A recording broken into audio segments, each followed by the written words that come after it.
حاضرین، آج جو میں گفتگو کروں گا وہ دراصل قرآن کی چند آیتوں کا میں نے انتخاب کیا ہے، جس کا مختصراً آپ کے سامنے تشریح اور ایکسپلانیشن پیش کروں گا۔ تو بظاہر وہ ایک دوسرے سے ڈسکنیکٹڈ ہیں، وہ ایک ہی موضوع کی بات معلوم نہیں ہوگی، لیکن جب سب کو آپ آپس میں کنیکٹ کریں گے تو معلوم ہوگا کہ یہ ہمیں زندگی کے لیے اعلیٰ قسم کا فارمولہ مہیا کرا رہا ہے۔ آج کے لیے جو آیتیں میں نے منتخب کی ہیں ان میں سے پہلی آیت یہ ہے، اللہ تعالیٰ نے قرآن میں ایک جگہ کہا ہے کہ اِنَّا نَحْنُ نَزَّلْنَا الذِّكْرَ وَإِنَّا لَهُ لَحَافِظُونَ۔ اس کا سادہ مطلب یہ ہے کہ بلا شبہ اسے یعنی قرآن کو ہم نے ہی اتارا ہے اور ہم ہی اس کی حفاظت کرنے والے ہیں۔ دیکھیے، قرآن کا نزول 610 عیسوی میں شروع ہوا، یعنی قرآن کا ریولیشن 610 عیسوی میں اسٹارٹ ہوا۔ 632 عیسوی میں قرآن مکمل طور سے نازل ہو گیا۔ قرآن کا جس زمانے میں نزول ہوا اس زمانے میں نہ پرنٹنگ پریس تھا اور نہ باضابطہ کاغذات موجود تھے۔ روایتی قسم کی چیزیں موجود تھیں جن پر لکھ کر چیزوں کو محفوظ کیا جاتا تھا، اور نہ ہی جو اہل ایمان تھے یعنی فرسٹ مسلم گروپس، ان کے پاس بھی وہ طاقت موجود نہیں تھی کہ جس کے ذریعے سے جس کو استعمال کر کے وہ قرآن کی حفاظت کا کام کریں۔ مزید یہ کہ حالات بھی ایسے پیدا ہو گئے تھے کہ اگر آپ تاریخ کا مطالعہ کریں گے تو معلوم ہوگا کہ ایسا معلوم ہوتا تھا کہ اسلام کی ہسٹری مکہ سے شروع ہوئی اور وہیں فنش ہو کر رہ جائے گی۔ ایسی صورتحال میں، تاریخ کے ایسے دور میں، اللہ تعالیٰ کا یہ اعلان دراصل تمام انسانیت کے لیے ایک چیلنج تھا۔ اللہ تعالیٰ نے یہ چیلنج دیا تھا، اعلانیہ، کہ یہ قرآن ہم نے ہی ریویل کیا، ہم نے ہی نازل کیا اور ہم ہی اس کی حفاظت کرنے والے ہیں۔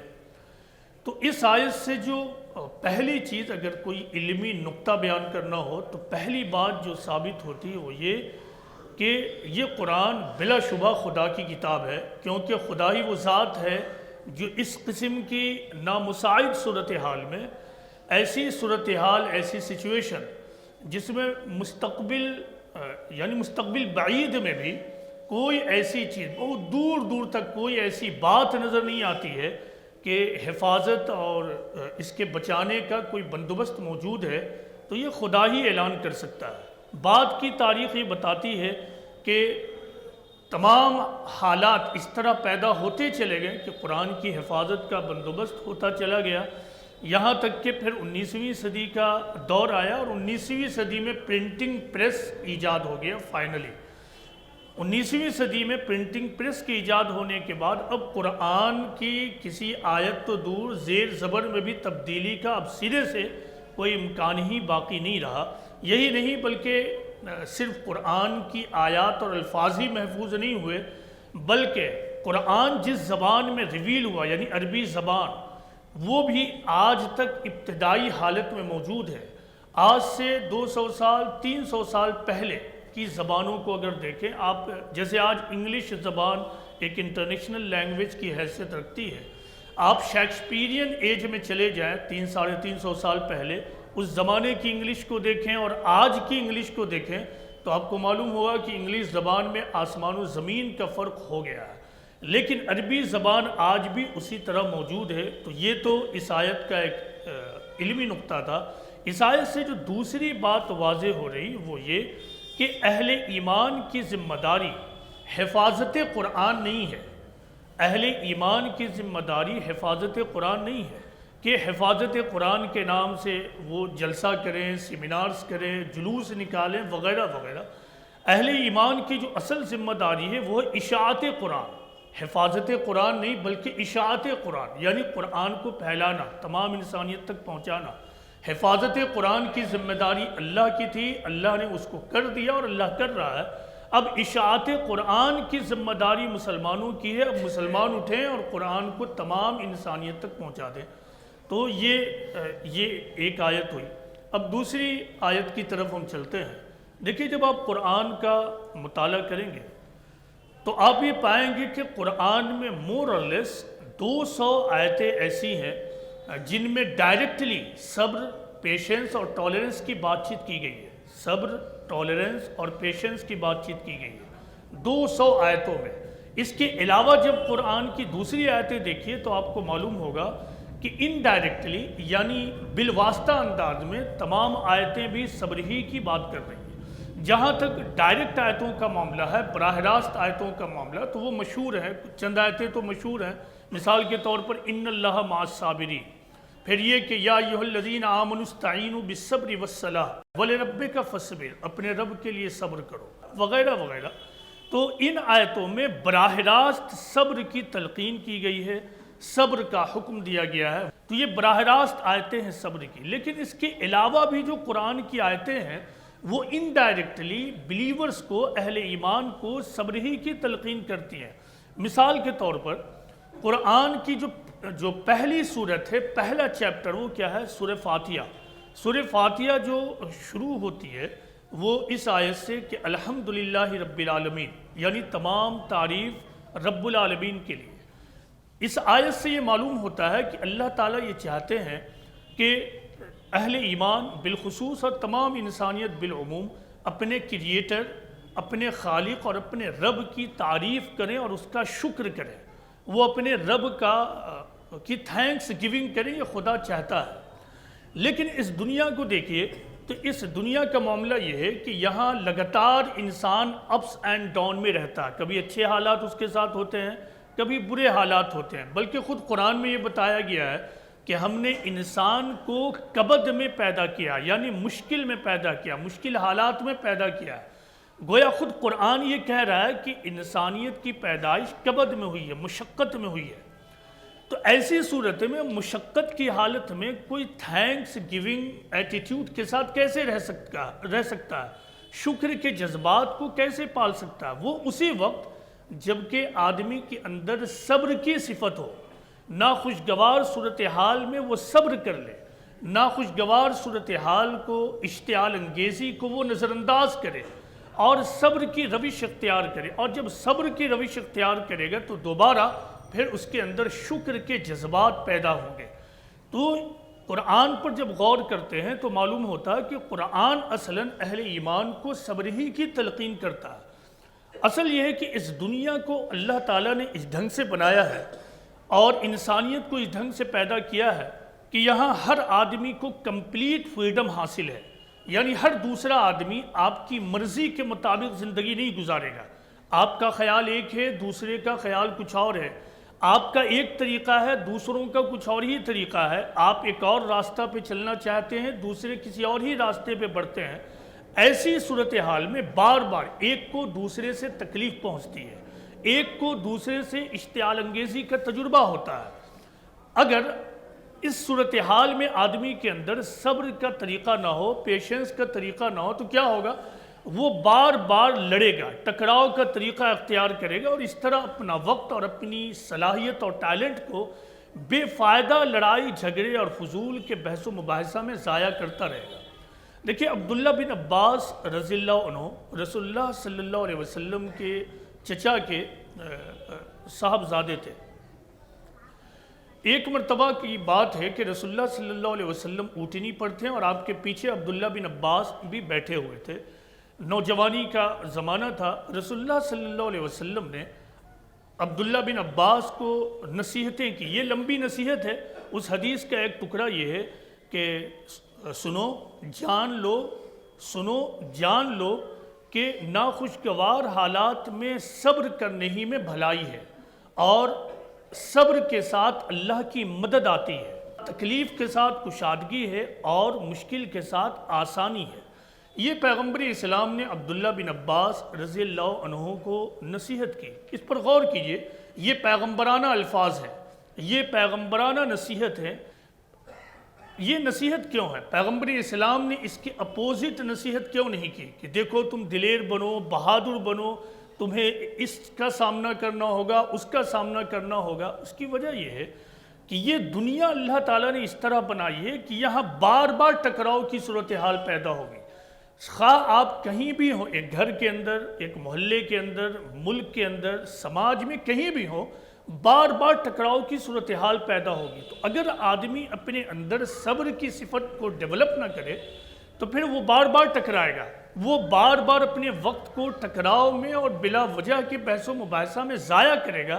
یہی وجہ ہے کہ قرآن اور پیغمبر اسلام محمد صلی اللہ علیہ وسلم نے بار بار اپنے فالورز کو صبر کی تلقین کی ہے۔ صبر کے بغیر نہ تو آدمی اس دنیا میں اعلیٰ کامیابی حاصل کر سکتا ہے اور نہ ہی وہ آخرت میں اعلیٰ کامیابی حاصل کر پائے گا۔ یعنی اس دنیا میں رہتے ہوئے صبر کے بغیر نہ تو وہ ٹھیک ڈھنگ سے دنیا میں کامیابی حاصل کرے گا اور نہ ہی وہ کامل درجے میں دیندارانہ زندگی گزار پائے گا۔ دیکھیے مثال لیجئے، آپ اپنے گھر سے نکلتے ہیں، وضو کرتے ہیں، وضو اس لیے کیا کہ راستے کا سفر طے کرتے ہوئے مسجد پہنچیں گے اور وہاں نماز کو ادا کریں گے۔ راستے میں ایسا ہوا کوئی اپنی دکان سے منہ نکالتا اور کلی کرتا، آپ کے پیجامے میں کپڑے پہ چیٹا پڑ گیا، یا پھر راستے میں آپ گزر رہے ہیں اور کسی نے آپ کے اوپر کامنٹ کر دیا، کرٹیسائز کر دیا۔ اب کیا ہوگا؟ اگر آپ کو برداشت کی صفت نہ ہو، آپ کے اندر ٹالرنس کی صفت نہ ہو، تو آپ ٹھہریں گے، آپ بحث و مباحثہ کریں گے۔ نتیجہ یہ ہوگا کہ نماز میں آپ دیر سے پہنچیں گے، اور اگر بالفرض نماز میں آپ وقت سے پہنچ بھی جائیں تب بھی پوری نماز آپ اس طرح ادا کریں گے کہ نماز میں سارا خیال آپ کا اسی وقت ہوگا۔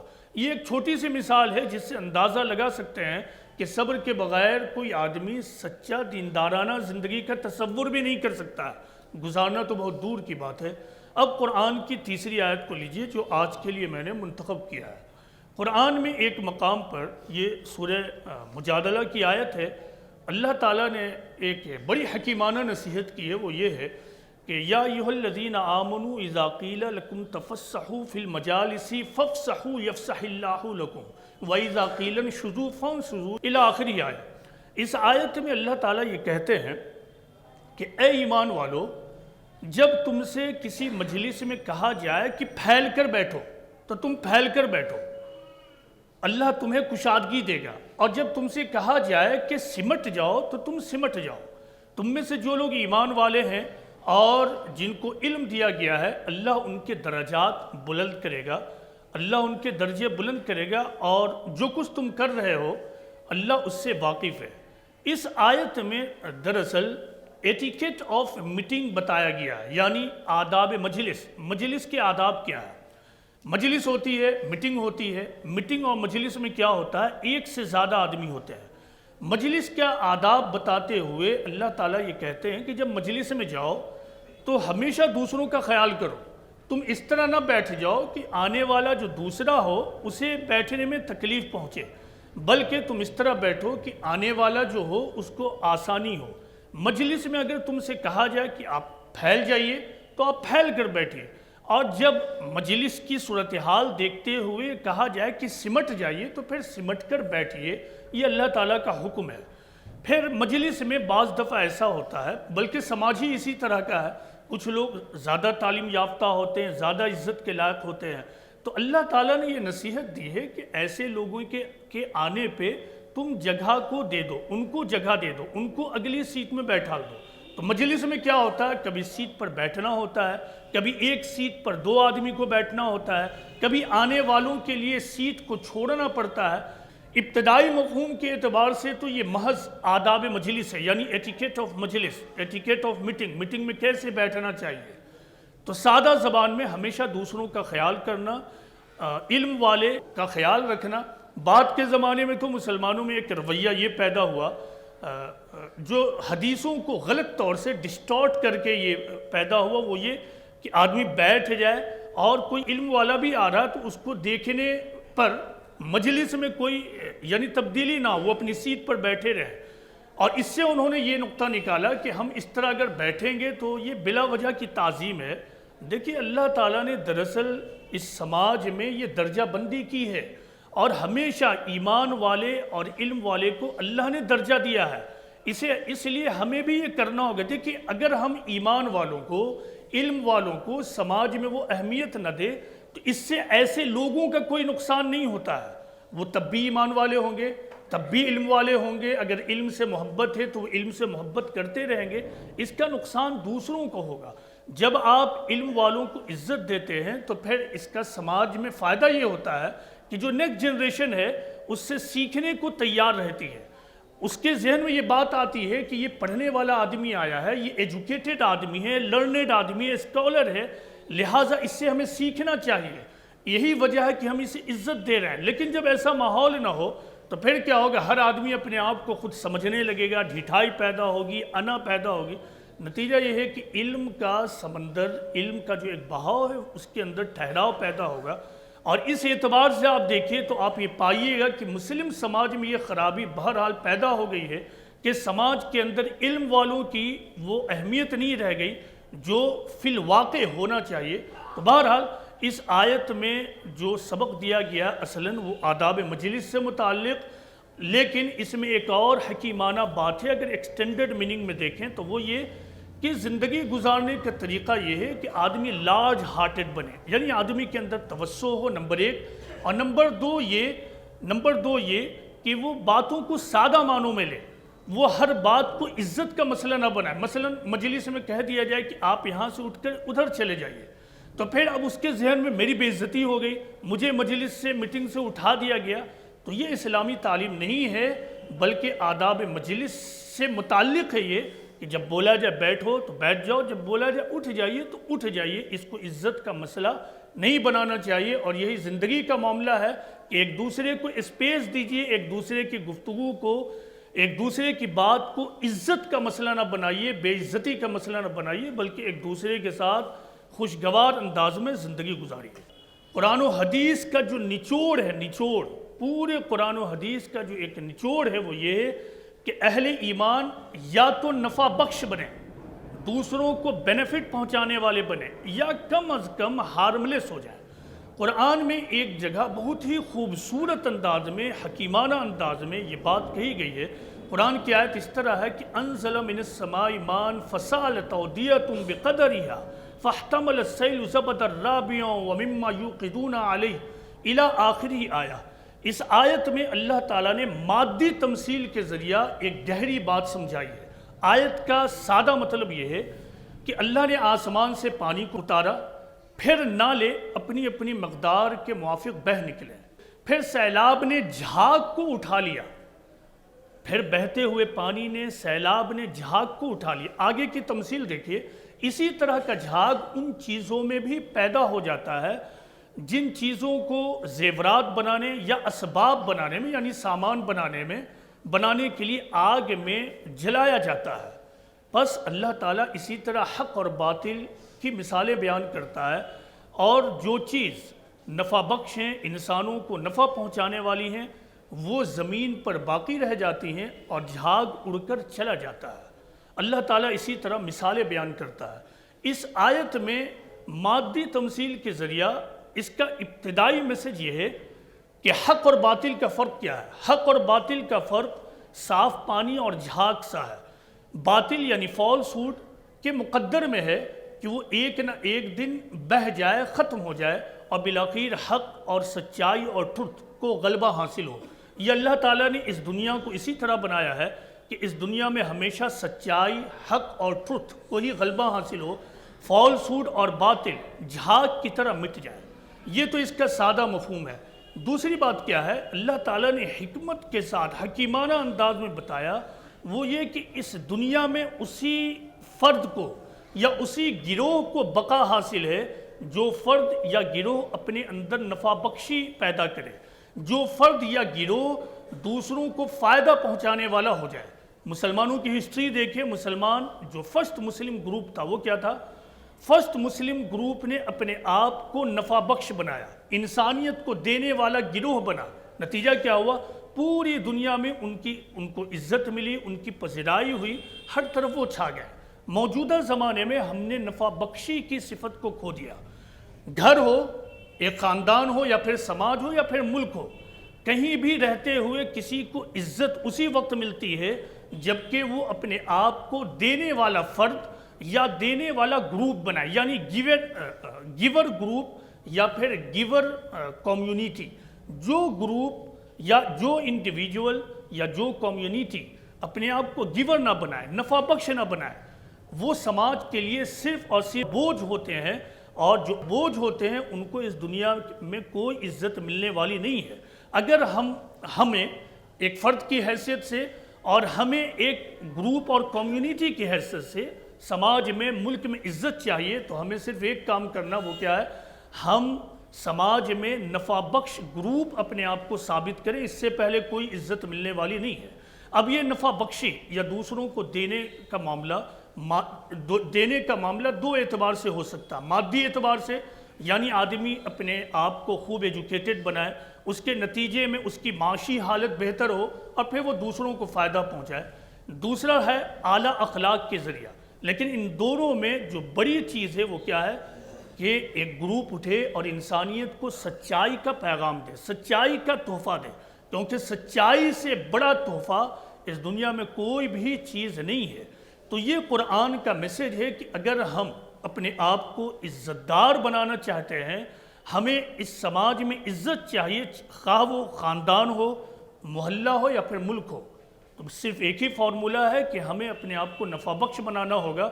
اس سے نیچے کا کوئی فارمولہ موجود نہیں ہے۔ یہاں بیٹھے ہوئے نوجوانوں کے لیے یہ میسج ہے کہ وہ اپنے آپ کو نفع بخش بنائیں، سماج کا دینے والا فرد بنائیں، اسی میں اس دنیا کی بھی کامیابی ہے اور اسی میں آخرت کی بھی کامیابی ہے۔